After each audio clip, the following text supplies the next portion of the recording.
Hey, Rigor here from Rigor's Garage and Boat Basin. I'm back working on the Grady White, working on the transom here.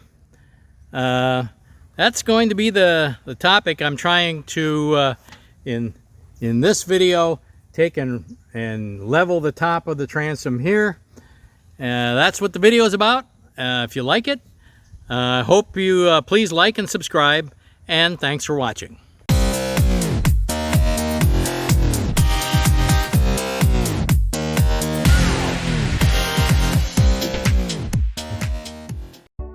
Okay, so I've put the strips that I've cut, I've put them in here. What I did was I came and I took the resin and ran it along underneath here on both this strip and the transom down here as like a primer, and then I coated the transom with the Total Boat structural adhesive.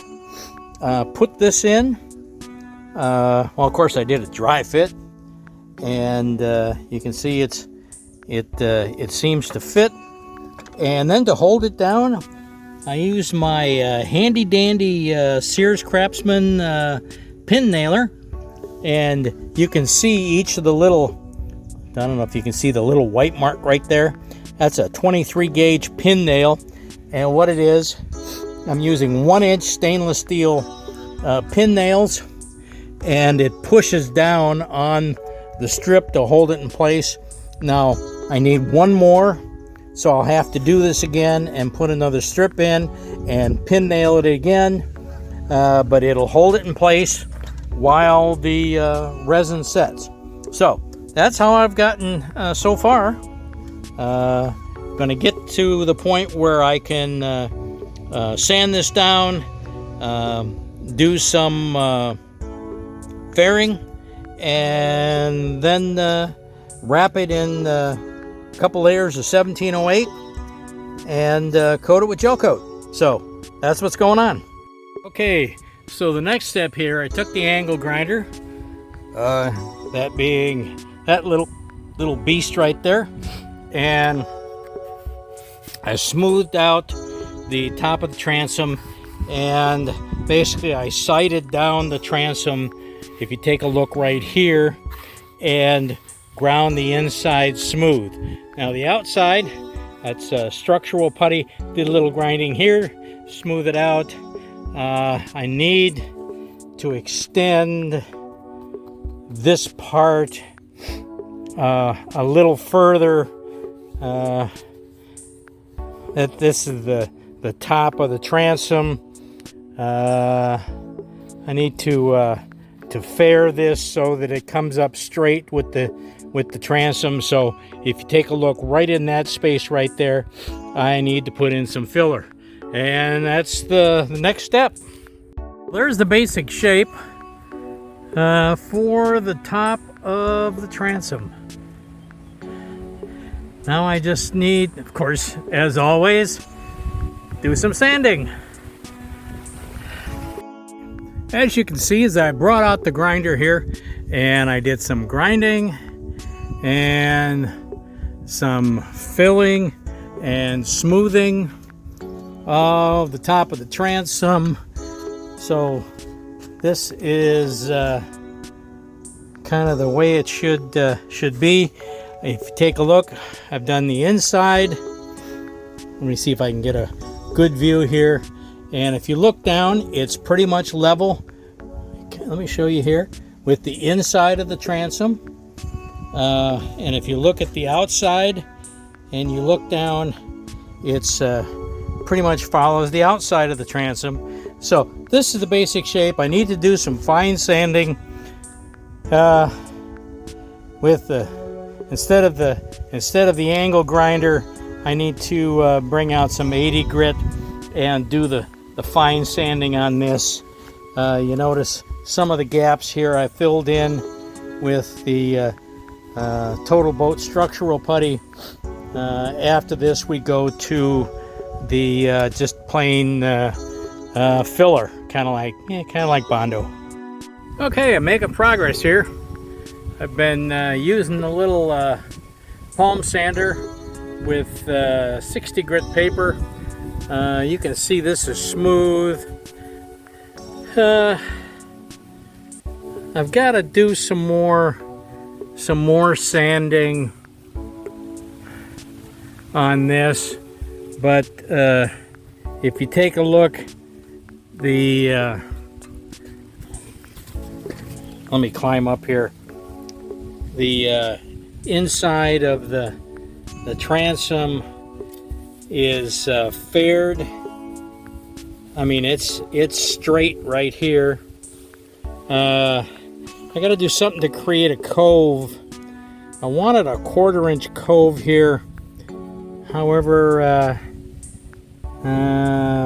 thought I brought my router here, but somehow I can't find it. It's strategically hidden in a secret place. So, got to keep working at it. And basically sanding away. Over here, I just thought I'd give you the thought for today. I don't know if you've noticed, we've got a lot of chicken related problems.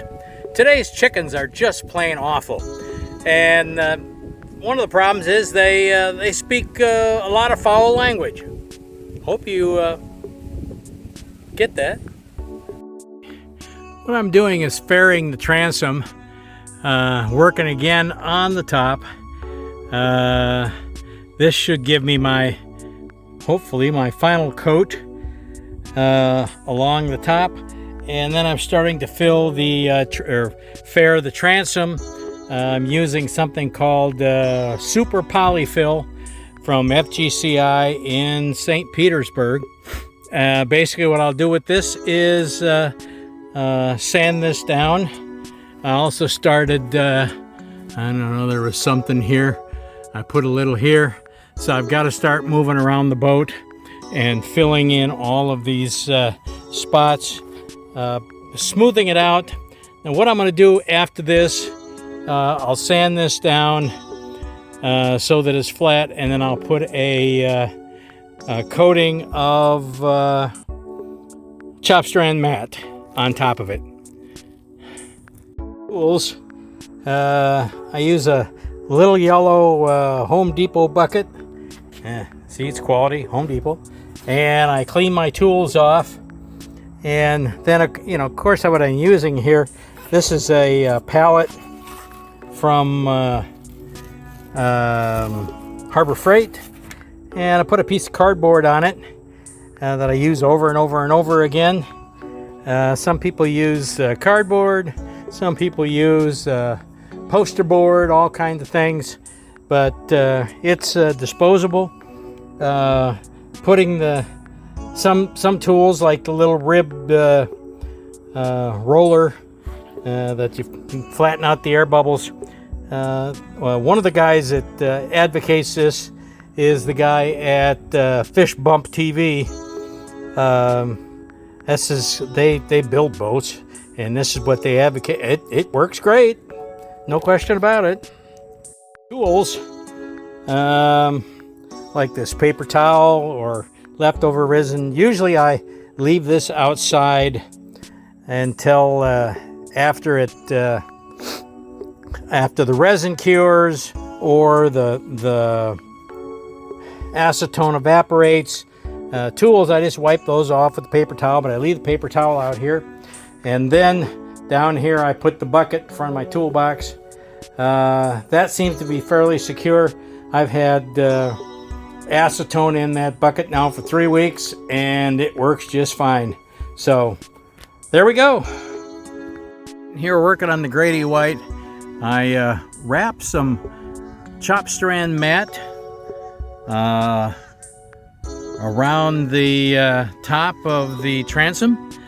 When I did it, it was 60 degrees. And conventional wisdom sits there and says 60 degrees. That's an acceptable range for putting in fiberglass. Let me tell you, I had a heck of a time. The resin was extremely thick, made it difficult. I would think 70 degrees would be a better temperature. Well, I was sitting here taking a break right by the Grady White, and you know, I kind of wanted to relate to you a little story. You know, one of the grandkids came up and asked this question: where does poo come from? I was kind of a little taken back, and my first thoughts are, ask your dad, ask your mother, go ask your grandmother. Why did you ask me? But the kid was being inquisitive and wanted to learn, so I kind of gave him an answer, you know, an honest answer of the process. Well, he just stood there stunned, and I was watching him, and his eyes were kind of looking a little teary. And of course, the next thing he said is, well, is it the same for Tigger? Oh God. Oops. Mechanical part of the transom is complete. The top is done. What I've got to do now is not only the top, but start putting gel coat on the transom and get ready for paint. That's the next step. Okay. If you enjoyed this video, at least I hope you did. A lot of work on my part, but please like and subscribe. And of course, thanks for watching.